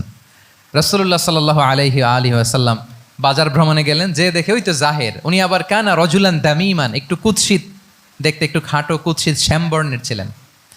তো ওনাকে দেখেই রাসূল সাল্লাল্লাহু আলাইহি ওয়াসাল্লাম পিছন থেকে এরকম ঝাপটে ধরলেন। উনি তো দেখতে পারতেছেন না কে ধরলো। উনি বলে, মান হাদা আরসিলনি, এই ছাড়ো ছাড়ো, কে কে, এই কোন লোক আমারে ধরলো? ছাড়ো ছাড়ো করে অস্থির। যখন পিছনে ফিরে দেখে আল্লাহ, রাসূল সাল্লাল্লাহু আলাইহি ওয়াসাল্লাম এখন আর ছাড়াছাড়ি করে না, এখন ওনার পিঠটা রাসূল সাল্লাল্লাহু আলাইহি ওয়াসাল্লামের বুক মোবারকের দিকে আরো লাগাই দিচ্ছে এইভাবে। সুবহানাল্লাহ। এতক্ষণ বলে, এই কে, ছাড়ো ছাড়ো। যখন দেখে রাসূল সাল্লাল্লাহু আলাইহি ওয়াসাল্লাম এখন আর তাড়াহুড়ো করতেছে না, এখন ওনার পিঠটা রাসূল সাল্লাল্লাহু আলাইহি ওয়াসাল্লামের বুক মোবারকের সাথে আরো ঠেলে দিচ্ছে। রাসূল সাল্লাল্লাহু আলাইহি ওয়াসাল্লাম এবার মজার ছলে বললেন, মাইয়াশতারি হাযাল আব, ফান করে বলতেছেন, এই একটা দাস আছে আমার কাছে, এই লোকটারে কে কিনবে, আমি বেচবো। জাহির রাদিয়াল্লাহু তাআলা আনহু বলেন, ইয়া রাসূলুল্লাহ ইদান ওয়াল্লাহি তাজিদুনি কাসিদান, আমি কালো মানুষ, আমি সস্তা মানুষ, আমারে বেচলে বেশি দাম পাবেন না আপনি, আমি তো সস্তা মানুষ ইয়া রাসূলুল্লাহ। রাসূল সাল্লাল্লাহু আলাইহি ওয়াসাল্লাম বললেন, আনতা লাস্তা ইনদাল্লাহি কাসিদ ইয়া জাহির, হে জাহির, তুমি আল্লাহর কাছে সস্তা নও, আনতা ইনদাল্লাহি গালি, তুমি আল্লাহর কাছে বড্ড দামি। তোমার স্কিন ব্রাইট কালার না, তুমি কুৎসিত, তুমি দুনিয়াতে সস্তা হতে পারো, কিন্তু আমার আল্লাহর দরবারে তুমি কভু সস্তা নও। আনতা ইনদাল্লাহি গালি, আল্লাহর কাছে তুমি বড্ড দামি। দেখেন ইন্টারাকশন কোন মাত্রায় গেলে পিছন থেকে যে এরকম হাক করা যায়, ঝাপটে ধরা যায় এক সাহাবীকে। সুবহানাল্লাহি বিহামদি। এরকম গুড ইন্টারাকশন ছিল। অনেক অনেক ভুরি ভুরি সিরাতের পরতে পরতে আপনারা পাবেন যে রাসূল সাল্লাল্লাহু আলাইহি ওয়াসাল্লামের সাথে সাহাবাদের ইন্টারাকশন কত চমৎকার ছিল। 6 নম্বরে হচ্ছে কারেজ, সাহসিকতা। নেতা হইতে হইলে সাহস লাগবে না? নেতারে বাঁচানোর জন্য কর্মীরা দৌড়াইতেছে সামনে, নেতা যদি ছোটে পেছনে, তাহলে হবে? তাহলে তো তাকে নেতা বলা যায় না। কি বলেন? নেতার তো হি শুড বি কারেজাস, তার সাহসী হইতে হবে, দুর্দান্ত সাহস থাকতে হবে তার। রাসূল সাল্লাল্লাহু আলাইহি ওয়াসাল্লামের এরকম দুর্দান্ত সাহস ছিল, অত্যন্ত সাহসিকতার অধিকারী তিনি ছিলেন। এবং এই লিডারশিপ ট্রেটটা খুবই জরুরি, এটাকে বলে mother skill. Courage is a mother skill, এটাই সব। এই হিম্মত লাগবে। আর রাজুলু যু হিম্মা ইউহিল উম্মাহ, যার হিম্মত আছে সেই জাতিকে জাগাতে পারে, ঠিক কিনা?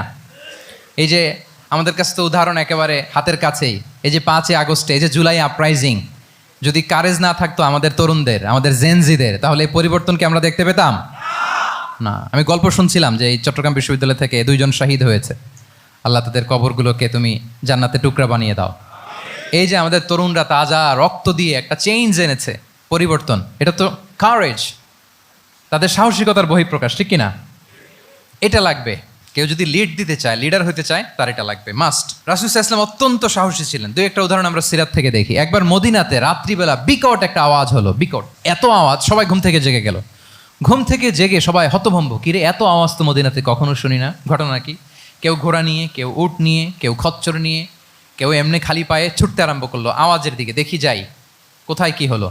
সবাই ছুটতে ছুটতে মাঝপথে যেয়ে দেখে রাসূল সাল্লাল্লাহু আলাইহি ওয়াসাল্লাম আওয়াজ কোথায় হয়েছে, কোত্থেকে হয়েছে দেখে ফিরে আসতেছে, আর বলতেছে লান তুরাউ ডোন্ট ওয়ারি, আরে ভয় নাই, ভয় নাই, দেখে আসছি আমি, আল্লাহু আকবার, ভয় নাই, আমি দেখে আসছি, এভরিথিং ইজ ফাইন দেয়ার, সব ঠিক আছে, যাও ফিরো মদিনায় ফিরো। সবাই ভয় পেয়ে ঘোড়া টোরা ও ঠাকিয়ে ছুটতে আরম্ভ করছে। অনেক দূর যাওয়ার পরে দেখে রাসূল সাল্লাল্লাহু আলাইহি ওয়াসাল্লাম আবু তালহা রাদিয়াল্লাহু তাআলা আনহুর একটা খুবই ক্ষিপ্ত ঘোড়া নিয়ে উনি দেখে ভিজিট করে ফিরে আসতেছেন।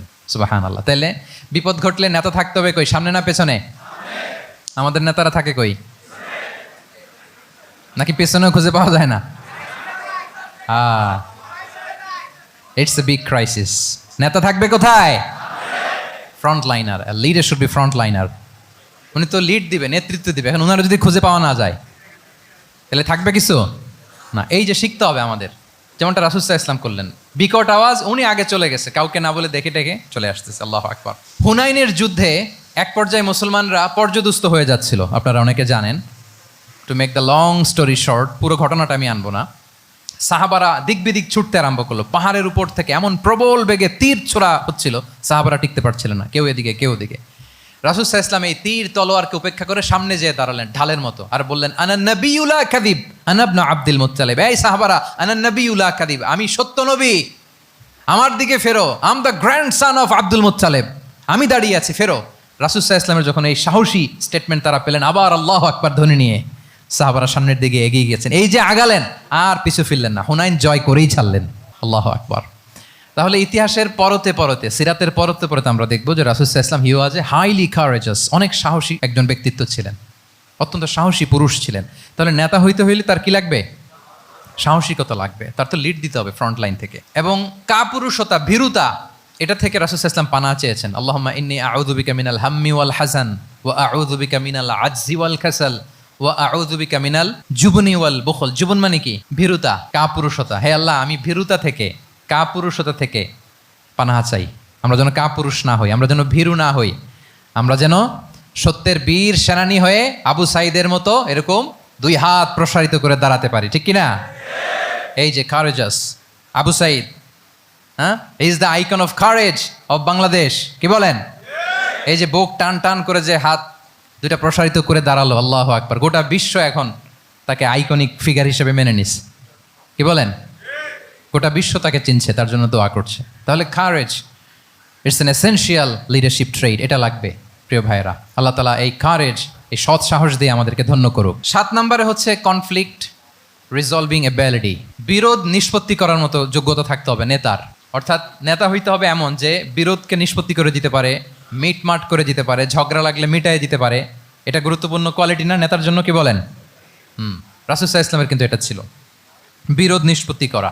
রাসূল সাল্লাল্লাহু আলাইহি ওয়াসাল্লাম মক্কা থেকে মদিনায় যে 1 ঘন্টায় বছরের পর বছর চলে আসা যুদ্ধ, they use to fight each other, Aus and Khazraj, 1 ঘন্টায় যুদ্ধ থামাই দিয়েছেন। আল্লাহু আকবার। He was a very good mediator and arbitrator. রাসূল সাল্লাল্লাহু আলাইহি ওয়াসাল্লাম অত্যন্ত ভালো মধ্যস্থতাকারী ছিলেন, ভালো মধ্যস্থতাকারী তিনি ছিলেন। তিনি থামিয়ে দিতে পারতেন, বিরোধকে থামাতে পারতেন। আপনারা জানেন যে মক্কায় একবার সম্ভবত অগ্নিকাণ্ডের কারণে কাবা ঘর জ্বলে গিয়েছিল, ধ্বংস হয়েছিল, কিছু অংশ নষ্ট হয়ে গিয়েছিল। কাবাকে রিনোভেট করা হয়েছিল, ফলে কাবার একটা কর্নারে যে ব্ল্যাক স্টোন কর্নার, রুকনুল হাজারিল আসওয়াদ, হাজরে আসাদ পাথরকে সরিয়ে রাখা হয়েছিল। এখন কাবা যখন পুনর্নির্মাণ শেষ, ওই হাজরে আসওয়াদ পাথরকে আবার তার জায়গায় রাখা হবে। কিন্তু কে রাখবে? সবাই রাখতে চায়, সব দলের নেতারা বলে আমরা রাখবো। এক দলের নেতা বলে যে আমি রাখবো, এটা অনেক very prestigious and dignified issue, এই প্রেস্টিজ আমরা কাউকে নিতে দিব না। আরেক দলের নেতা বলে না, আমাদের পাওয়ার বেশি, আমরা রাখবো। আরেক দলের নেতা বলে যে না, এটা আমাদেরই। আরেকজন বলে রক্তের গঙ্গা বইয়ে দিব মক্কায়, কিন্তু এই সম্মান হাতছাড়া হতে দেব না। এখন জাতীয় চার নেতা গেছে চারদিকে, সমাধান তো নাই। পাথর কয়টা? পাথর তো মাত্র একটা। ইন দ্য মিন টাইম রাসূলুল্লাহ ইসলাম আসলেন। রাসূলুল্লাহ ইসলামকে দেখেই সবাই হ্যাপি, সবাই বলে যা আমিনুন রদিনা বি, এই তো আলামিন আসছে, ওই ফয়সালা করবে। আল্লাহ রাসূলুল্লাহ ইসলাম বললেন কি হয়েছে? এই ঘটনা। জাতীয় চার নেতা বলে এই পাথর নিয়ে তারা নিজেরা রাখবে, কাউকে দিবেন। রাসূলুল্লাহ ইসলাম বললেন ঠিক আছে, একটা চাদর নিয়ে আসো। চাদর নিয়ে আসা হলো। এবার জাতীয় চার নেতা চাদরের চার কর্নার ধরে দাঁড়ালো।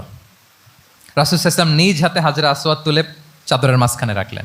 এবার চার নেতাকে বললেন আসো তোমরা আমার সাথে। তারা আগাতে লাগলো। কাবা ঘরের সামনে যখন আসলো, রাসূলুল্লাহ ইসলাম নিজ হাতে, ওনার বরকতময় হাতে আবার হাজরে আসওয়াদ ধরে ঠিক জায়গা মতো রেখে দিলেন। এতক্ষণ কিন্তু চার নেতা কি বলছে? কাউরে ধরতে দিব না, কাউকে। কিন্তু এখন চাদরের কোনা ধরেই happy. This is called conflict resolving ability. একজন নেতার এরকম কনফ্লিক্ট, সমাজে যখন এই ধরনের বিরোধ তৈরি হয়, ঝামেলা তৈরি হয়, মারামারির মতো পরিস্থিতি তৈরি হয়, সংঘাতের মতো একটা সিচুয়েশন হয়, নেতা এটাকে রিজলভ করার ক্যাপাসিটি এবিলিটি তার থাকতে হবে। আল্লাহ রাসূলুল্লাহ ইসলামকে আল্লাহ তাআলা এটা দিয়েছিলেন। আল্লাহু আকবার। শুধু বড় বড় জিনিস না, ছোট ছোট জিনিসও করতে হয়। লেটস সে নিজ দলের নেতাকর্মীদের মধ্যে মারামারি, নিজ দেশের ভেতরে মারামারি, দেশের সাথে প্রতিবেশী দেশের বিরোধ, রিজিওনাল সুপার পাওয়ার হলে আশেপাশের অনেকগুলো দেশের মধ্যে বিরোধ, আপনাকে নেতা হয়ে এগুলো মিটমাট করে দিতে হবে। সুপার পাওয়ার যদি হয়ে যান, গোটা বিশ্বের যেখানে ঝামেলা লাগে, দেখেন না বড় বড় মোরলরা কি করে? ওই কাতারে বসে বসে ওই আফগানিস্তান, তারপর ওই ইসরায়েল, কাতার মিলাই দিচ্ছে, দেখেন না এগুলো নিউজে আপনারা? This is called conflict resolving ability. কনফ্লিক্টকে রিজলভ করতে জানতে হয়। রাসূলুল্লাহ ইসলাম এরকম রাষ্ট্রীয় পর্যায়ে, বড় বড় সামাজিক পর্যায়ে, এমনকি ফ্যামিলি অ্যাফেয়ার্সের মধ্যে যত বিরোধ লাগতো রাসূলুল্লাহ ইসলাম মিলাই দিতেন। আল্লাহু আকবার। ফ্যামিলি কাউন্সিলিং, এর জন্য প্রত্যেক ইমাম খতিবদের এই কাউন্সিলিংয়ের উপর ট্রেনিং নেওয়া দরকার। আমাদের পরিবারগুলো ভেঙে যাচ্ছে, পরিবারগুলো কি হচ্ছে? ভেঙে যাচ্ছে। আমি পশ্চিমা দেশে আমাদের অনেক স্কলারদের দেখেছি, যারা ইমাম এবং খতিব, তাদের আলাদা করে উইকলি 7 ঘন্টা 8 ঘন্টা 10 ঘন্টা এরকম রাখতে হয় ফ্যামিলি কাউন্সিলিংয়ের জন্য। যাদের মধ্যে বিরোধ, হাজব্যান্ড ওয়াইফের ঝামেলা চলতেছে, উনি কাউন্সিলিং করে। এটা খুব জরুরি। আল্লাহ রাসূলুল্লাহ ইসলাম এটা করতেন, সাহাবাদের মধ্যে করতেন, ইভেন নিজের স্ত্রীদের মধ্যেও করতেন। সহিহ বুখারীতে এসেছে, ওনার স্ত্রীদের মধ্যে 2টা গ্রুপ ছিল। পজিটিভলি নেন, 2টা গ্রুপ, আবার এটা ওই গ্রুপ মনে করেন না। অর্থাৎ মানবিক কারণে সামান্য যে জেলাসি থাকে এক স্ত্রীর সাথে আরেক স্ত্রীর, এটা তো খুব স্বাভাবিক। ওই ওনাদের মধ্যে একসাথে তো অ্যাট এ টাইমে খুব সম্ভবত 9 জন স্ত্রী বেঁচে ছিলেন। হাফসা রাদিয়াল্লাহু তাআলা আনহাকে কেন্দ্র করে একটা গ্রুপ, আয়েশা রাদিয়াল্লাহু তাআলা আনহাকে কেন্দ্র করে একটা গ্রুপ। তাদের মধ্যে অনেক কথাবার্তা, কিছু মানবিক কারণে যেগুলো হয়, এটা কিন্তু ছিল। রাসূলুল্লাহ ইসলাম প্রায় ওনাদেরকে নিয়ে বসে এগুলো রিজলভ করে দিতেন। ওনার নিজের কন্যা ফাতেমা রাদিয়াল্লাহু তাআলা আনহার সাথে আলী রাদিয়াল্লাহু তাআলা আনহার যদি মনোমালিন্যের ঘটনা ঘটতো, এগুলো উনি রিজলভ করে দিতেন। এবং খুব কাছাকাছি ছিল কিন্তু ঘর। যারা মদিনায় মাআরিদুস সিরান নাবাবিয়া ওগুলোতে গিয়েছেন, দেখবেন যে রাসূলুল্লাহ ইসলামের ঘরের পাশেই অন্যান্য স্ত্রীদের ঘরগুলো একটার পর একটা, পাশেই ফাতেমা রাদিয়াল্লাহু তাআলা আনহার ঘর। একবার তিনি দুপুরবেলা ফাতেমা রাদিয়াল্লাহু তাআলা আনহার ঘরে গেলেন, যে দেখেন যে ঘরে আলী রাদিয়াল্লাহু তাআলা আনহু নেই। তো জিজ্ঞেস করলেন যে আইনা ইবনু আম্মি, কোথায় আলী, কোথায়? তো বললেন যে কানা বাইনি ওয়া বাইনাহু শাই, আমাদের মধ্যে একটু ঝগড়াঝাটি হয়েছে, আর কি মনোমালিন্য হয়েছে। ফাগাদাবানি, উনি একটু রেগে গেছেন আমার উপর। ফাখারাজা ফালাম ইয়াকিল ইনদি, প্রত্যেকদিন খাওয়ার পরে তো এখানেই কাইলুলা করে, আজকে আর ঘরে কাইলুলা করে নাই, কই যেন চলে গেছে। তো কোথায় গেল? রাসূলুল্লাহ ইসলাম লোক পাঠালো, খুঁজে দেখো আলী কোথায়। আলী রাদিয়াল্লাহু তাআলা আনহু উনি মনের কষ্ট নিয়ে মসজিদে নববীর মধ্যে শুয়ে আছেন।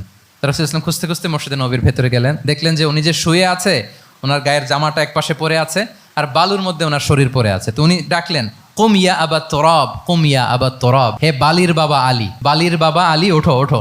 মজা করে বললেন যে ইয়া আবা তুরাব, যেহেতু বালি লেগে আছে গায়ে, বালির বাবা আলী ওঠো। ওখান থেকে ধরে এনে ফাতেমা রাদিয়াল্লাহু তাআলা আনহার কাছে নিয়ে দুইজনকে পাশে বসি, এই যে আবার মিটমাট। এটা ছিল রাসূলুল্লাহ ইসলামের ডেইলি বেসিসে একটা অ্যাক্টিভিটি।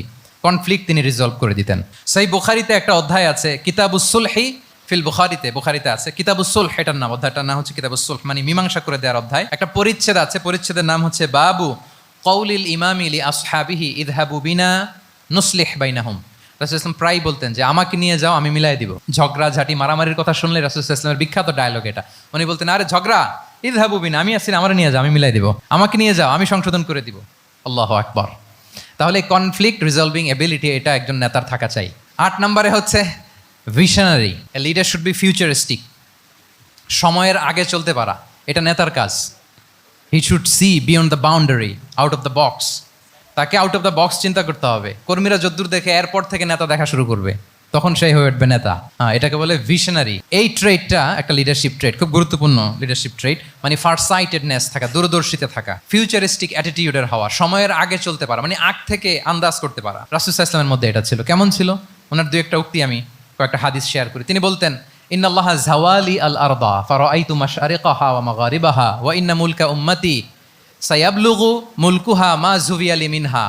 আল্লাহ তাআলা এই পৃথিবীটাকে ফোল্ড করে ছোট রেপ্লিকা বানিয়ে আমার সামনে তুলে ধরেছেন। ফারাআইতু মাশারিকাহা ওয়া মাগারিবাহা, আমি পৃথিবীর প্রাচ্য পাশ্চাত্য সবটুকুন দেখেছি। আর আমি যদ্দূর দেখেছি ঠিক তদ্দূর জায়গায় আল্লাহ তাআলা লা ইলাহার বাণী পৌঁছে দিবে। পৃথিবীতে এমন কোনো জায়গা আছে যেখানে লা ইলাহার ধ্বনি উচ্চারিত হয় না? এমন কোনো জায়গা নেই। তার মানে ফিউচারিস্টিক। সে 1400 বছর আগের কথা, যে পৃথিবীর আনাচে কানাচে কোথাও বাকি থাকবে না, সব জায়গায় ইসলাম পৌঁছে যাবে। অন্য জায়গায় বললেন, লা ইয়াবলাগান্না হাযাল আমরু মা বালাগাল লাইলু ওয়ান নাহার ওয়ালা ইয়াতরুকুল্লাহু বাইতা মাদার ওয়ালা ওয়াবার ইল্লা আদখালাহুল্লাহু হাযা দ্বীন। এই ইসলাম যেখানে দিন হয়, রাত হয়, পৃথিবীর যেখানে দিন রাত্রি সংঘটিত হয়, সব জায়গায় পৌঁছবে। এমন কোনো কাঁচা ঘর, পাকা ঘর, কোনো জঙ্গল, কোনো পাহাড়, কোনো ভূখণ্ড, এই পৃথিবীতে কোনো এমন কোনো জনপদ থাকবে না যেখানে ইসলামের বাণী পৌঁছবে না। সব জায়গায় পৌঁছে যাবে। আল্লাহু আকবার। তাহলে এটা হচ্ছে ফিউচারিস্টিক অ্যাটিটিউডের ব্যক্তিত্ব হওয়ার কারণে তিনি এমনটি বলেছেন। আগাম বুঝে ফেলতেন। আপনারা হুদাইবিয়ার সন্ধির কথা জানেন না? হুদাইবিয়ার ট্রিটির কথা শুনেছেন না? 1400 সাহাবা গিয়েছিলেন ওমরা করতে। ওরা ওমরা করতে দিবে না, সন্ধি করো। তো কি সন্ধি? বলে যে রসুলুল্লাহ লেখা যাবে না, মাহমদ রসুল্লাহ, নো রসুল্লাহ, রসুল্লাহ কাটো। সাহাবিরা বলে আমরা কাটতে পারবো না। রাসূল ইসলাম বললেন না না, কেটে ফেলো। কাটা হলো। এই বছর ওমরা করতে পারবো না, সাহাবারা বলে আমরা মানি না। রাসূল ইসলাম বললেন এটাও মেনে নাও। আগামী বছর আসবা ওমরা করতে, থাকতে পারবা মাত্র 3 দিন। কয়দিন? সাহাবিরা বলে অসম্ভব, এটা আমাদের ভূখণ্ড, আমরা যতদিন মনে চায় থাকবো। রাসূল ইসলাম বললেন না না, বাদ সেতো না, মেনে নাও। মক্কা থেকে কোনো লোক মদিনায় গেলে আমাদেরকে মক্কায় ফেরত দিতে হবে, কিন্তু মদিনা থেকে কেউ মক্কায় আসলে আমরা ফেরত দেবো না। দেখছেন ক্লজগুলো? দেখছেন একটার পর একটা সবগুলো কাফিরদের পক্ষে যায়। কোনো সাহাবা রাজি হচ্ছেন না, কিন্তু আল্লাহ রাসূল সাল্লাল্লাহু আলাইহি ওয়াসাল্লাম কি বলেন? মেনে নাও, রাজি। কারণ সাহাবারা তো অতটুক দেখতে পারতেছে না। বলেন 3 তালা উপর থেকে, 3 তালা ভবন থেকে একজন মানুষ যদ্দূর দেখে, 30 তালা ভবনের উপর থেকে কি ওইরকমই দেখে? পানোরামিক ভিউ দেখে, সে অনেক বড় করে দেখে। আর 3 তালা উপর থেকেই সামান্য কিছু দেখে। রাসূল সাল্লাল্লাহু আলাইহি ওয়াসাল্লাম অনেক দূর দেখতে পাচ্ছিলেন। তিনি চিন্তা করলেন, কিছু বছর যদি আমাদের মধ্যে দাঙ্গা হাঙ্গামা যুদ্ধ বন্ধ থাকে, আমরা গ্লোবালি ইসলামকে ছড়াই দিতে পারবো। শান্তভাবে মদিনাতে একটা স্ট্রং ইসলামিক কমিউনিটি আমরা তৈরি করতে পারবো। আল্লাহু আকবার। এবং তিনি দেখতে পাচ্ছিলেন, ইন্না ফাতাহনা লাকা ফাতহাম মুবিনা। এই হুদাইবিয়ার এই চুক্তি, যেটা আদতে অ্যাপারেন্টলি মনে হচ্ছে সব আমাদের বিপক্ষে যায়, আসলে এইটাই আমাদেরকে ভূমি ধস জয় এনে দিবে। আল্লাহু আকবার। এবং সেটাই হয়েছে। 9 নাম্বার হচ্ছে রেজিলিয়েন্স। এটা একটা চমৎকার লিডারশিপ ট্রেট। রেজিলিয়েন্স মানে সংকট কাটিয়ে ঘুরে দাঁড়াবার সামর্থ্য, মানে যাকে কেউ থামাতে পারে না। আনস্টপেবল, আনস্টপেবল, কোনো কিছু তাকে থামাতে পারে না। লেগে থাকার মানসিকতা, টিকে থাকার মানসিকতা, সহজে হার না মানা, আবার ঘুরে দাঁড়ানো, এটার বলে রেজিলিয়েন্স। এই ক্যাপাসিটি, এই কোয়ালিটি রাসূল সাল্লাল্লাহু আলাইহি ওয়াসাল্লামের মধ্যে ছিল। হি ওয়াজ আনস্টপেবল, হ্যাভিং আনবিলিভেবল সাবর। কোনো কিছু রাসূল সাল্লাল্লাহু আলাইহি ওয়াসাল্লামকে থামাতে পারে নাই। পেরেছে? বলেন, পেরেছে কেউ থামাতে? ছোটবেলা থেকে স্ট্রাগল করে, একটার পর একটা স্ট্রাগল ফেস করে বড় হয়েছেন। জন্মের আগেই তো ওনার পিতাকে আল্লাহ তাআলা উঠিয়ে নিলেন। তার মানে বাবাকে নিজ চোখে এই দুনিয়াতে আমাদের প্রিয় নবীজি দেখে যান নাই। আল্লাহ রাসূল সাল্লাল্লাহু আলাইহি ওয়াসাল্লাম ওনার বাবাকে, পিতাকে দেখছেন? দেখেন নাই। ওনাদের আমেনা এবং আব্দুল্লাহ, ওনাদের সংসার ছিল মাত্র সপ্তাহখানেক, 1 সপ্তাহ সংসার। এই সপ্তাহখানেকের সংসারেই আল্লাহ তাআলা রাসূল সাল্লাল্লাহু আলাইহি ওয়াসাল্লামকে ওনার মায়ের পেটে পাঠিয়েছেন। আব্দুল্লাহ চলে গেলেন ব্যবসায়, ফিরে আসার পথে ওখানেই মারা গেলেন, ইয়াসরিবে। তার মানে জন্মের আগেই বাবাকে হারালেন, ইয়াতিম হয়ে দুনিয়াতে আসলেন। এরপরে মাকে হারালেন, এরপরে দাদাকে হারালেন, এরপরে চাচাকে হারালেন। Physically, mentally torture, emotionally traumatise করার যত ধরন আছে কাফিররা করেছে। কোনো কিছু রাসূল সাল্লাল্লাহু আলাইহি ওয়াসাল্লামকে থামাতে পেরেছে? ওনার লাইফ থ্রেট ছিল। হিজরতের রাতে তো আল্লাহ তাআলা বললেন আজই যেতে হবে, না হলে হত্যার ষড়যন্ত্র হচ্ছে। ব্ল্যাক ম্যাজিক করা হয়েছে। রাসূল সাল্লাল্লাহু আলাইহি ওয়াসাল্লাম খাসির মাংস, খাসির যে বাজুর মাংস, এটা পছন্দ করতেন। খাইবারে এক ইহুদি নারী এই খাসির মাংসের মধ্যে বিষ মিশিয়ে, পয়জন দিয়ে রাসূল সাল্লাল্লাহু আলাইহি ওয়াসাল্লামকে খাইয়েছিল হত্যার জন্য। একটার পর একটা। বলেন, রাসূল সাল্লাল্লাহু আলাইহি ওয়াসাল্লামের মিশন থেকে এক চুল পরিমাণ ওনাকে পেছনে নেওয়া গিয়েছে? He was unstoppable. This is called resilience. একজন নেতার মধ্যে এই রেজিলিয়েন্ট মানসিকতা থাকতে হবে যে আমাকে কেউ থামাইতে পারবে না, আমরা আমাদের মঞ্জিলে মকসুদে যাবই, এই মেন্টালিটি হইতে হবে। এটা হচ্ছে একটা লিডারশিপ ট্রেট, রেজিলিয়েন্ট। 10 নম্বরে হচ্ছে স্ট্র্যাটেজিক লিডারশিপ। নেতার কৌশলী হতে হয়। তার যেই লক্ষ্য, মিশন, ভিশন, এটা সে সুকৌশলে আদায় করে নেবে। শুধু স্ট্র্যাটেজি নিয়ে, রাসূল সাল্লাল্লাহু আলাইহি ওয়াসাল্লামের স্ট্র্যাটেজি নিয়ে সুদীর্ঘ আলোচনা হতে পারে। আমি দুই একটা স্ট্র্যাটেজির কথা বলি, দুই একটা ওয়ার স্ট্র্যাটেজি। যুদ্ধের ময়দানে উনি কি স্ট্র্যাটেজি অবলম্বন করতেন দেখেন। উনি যুদ্ধের ডিস্ট্রাকশনকে, ক্যাজুয়ালিটি মিনিমাইজ করবার জন্য ওনার নির্দেশনা থাকতো, খবরদার কোনো নারীর গায়ে হাত তুলো না যুদ্ধের ময়দানে, শিশুর গায়ে হাত তুলো না, কোনো পাদ্রির গায়ে হাত তুলো না, উপাসনারত যে সন্ন্যাসীরা আছে তাদের গায়ে হাত তুলো না, ওই এলাকার গবাদি পশুগুলোকে মেরো না, গাছপালা ধ্বংস করো না, যারা তোমাদের বিরুদ্ধে তলোয়ার ধরেনি তাদেরকে অ্যাটাক করো না। আল্লাহু আকবার, হোয়াট এ স্ট্র্যাটেজি! এবং যুদ্ধ চলাকালীন সময়ে সব সৈনিককে উনি এক জায়গায় মোতায়েন করতেন না, 5 ভাগে ভাগ করে নিতেন। ডান পাশে মাইমানা, বাম পাশে মাইসারা, সামনে হচ্ছে মুকাদ্দিমাতুল জাইশ, মাঝখানে কালব, পেছনে খালফ। এইভাবে 5টা ব্যাটালিয়নে ভাগ করে তারপরে তিনি যুদ্ধ পরিচালনা করতেন। What a war strategy! বদরের যুদ্ধে যখন পৌঁছলেন মদিনা থেকে 130 কিলোমিটার দূরে, দূরে আফসা দেখা যায়, মরিচিকার মধ্যে দেখা যায় ওই যে মুশরিকরা ওখানে আসছে, কিন্তু তারা কতজন এটা তো বোঝা যায় না। তো কিছু ছেলে এই মরুভূমিতে থাকে, ওদেরকে পানি সরবরাহ করে। এদেরকে রাসূল ইসলাম জিজ্ঞেস করলেন যে কুরাইশরা যে আসছে তারা সংখ্যায় কত? এটা না জানলে তো উনি ওনার ওয়ার স্ট্র্যাটেজি ঠিক করতে পারবেন না, যুদ্ধের কৌশল। তো এরা বলে নাহনু লা নাদরি, আমরা জানি না কত। এখন এটা কিভাবে তিনি বের করবেন? সংখ্যায় তারা কত এটা তো আমাকে ফাইন্ড আউট করতে হবে। রাসূল ইসলাম বলেন যে ওরা কি খায়? বলে যে প্রতিদিন ওট জবাই করে খায়। তো রাসূল ইসলাম বলেন যে প্রতিদিন কয়টা ওট লাগে? বলে যে ইয়াউমান তিসআন ওই ইয়াউমান আশরান। 2 দিন হয়েছে আসছে, তো প্রথম দিন দেখলাম 9টা জবাই করছে, আজকে দেখছি 10টা জবাই করছে।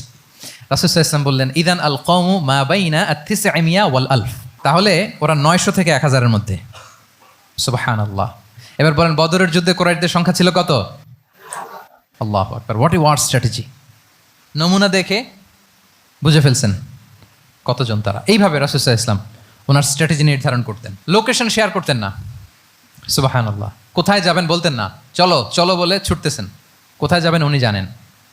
অ্যাটাক করবেন এই দিকে, ডান দিকে। অ্যাটাক করবেন কোন দিকে? কিন্তু মদিনা থেকে বের হতেন বাম দিক দিয়ে। অ্যাটাক করবেন উত্তরে, মদিনা থেকে বের হতেন কোন দিক দিয়ে? দক্ষিণ দিক দিয়ে। যে রাতে হিজরত করবেন মদিনা উত্তর দিকে, উনি দক্ষিণ দিকে চলে গেছেন গারে সাউরে 3 দিন থেকে আগে, ওরা যাতে বুঝতে না পারে। সুবহানাল্লাহ। এটা ছিল রাসূল সাল্লাল্লাহু আলাইহি ওয়াসাল্লামের ওয়ার স্ট্র্যাটেজি। এবং সবাই যেই পথে মক্কা থেকে মদিনা যায় উনি কিন্তু ওই পথে যাননি। ক্যারাভেনগুলো, কাফেলাগুলো যেই পথে মক্কা থেকে মদিনা ইউজুয়াল রুট যেটা, যাননি। সাওয়াহেলি পথে, সাগরের পাশ দিয়ে স্পেশাল একজন গাইড ভাড়া করে তিনি গিয়েছেন। আল্লাহু আকবার। This is call strategy. তাহলে স্ট্র্যাটেজিক লিডারশিপ লাগবে। একজন নেতার স্ট্র্যাটেজিক প্ল্যানিং ঠিক করা লাগবে। এটা তাকে সামনের দিকে আগাতে অনেক সহায়তা করবে। 11 নম্বর, প্র্যাকটিক্যাল উইজডম, অর্থাৎ প্রজ্ঞা থাকতে হবে। একজন নেতা যে ডিসিশনগুলো সে মেক করবে এটা প্রজ্ঞায় সুসজ্জিত হইতে হবে। আল্লাহ রাসূল সাল্লাল্লাহু আলাইহি ওয়া সাল্লামের যতগুলো সিদ্ধান্ত ছিল, কাজ ছিল, কোনোটাই প্রজ্ঞা থেকে খালি ছিল না, সবগুলো ছিল প্রজ্ঞায় সমৃদ্ধ। ভুরি ভুরি উদাহরণ হাজির করা যেতে পারে। আমি 2টা উদাহরণ দিই।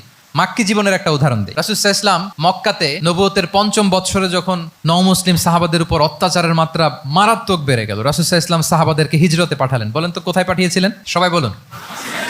আবিসিনিয়াতে, বর্তমান ইথিওপিয়া, ইরিত্রিয়া, ওই এরিয়াতে, আবিসিনিয়াতে তিনি পাঠালেন। বললেন যে দেয়ার ওয়াজ এ জাস্ট কিং আসহামা নেগাস।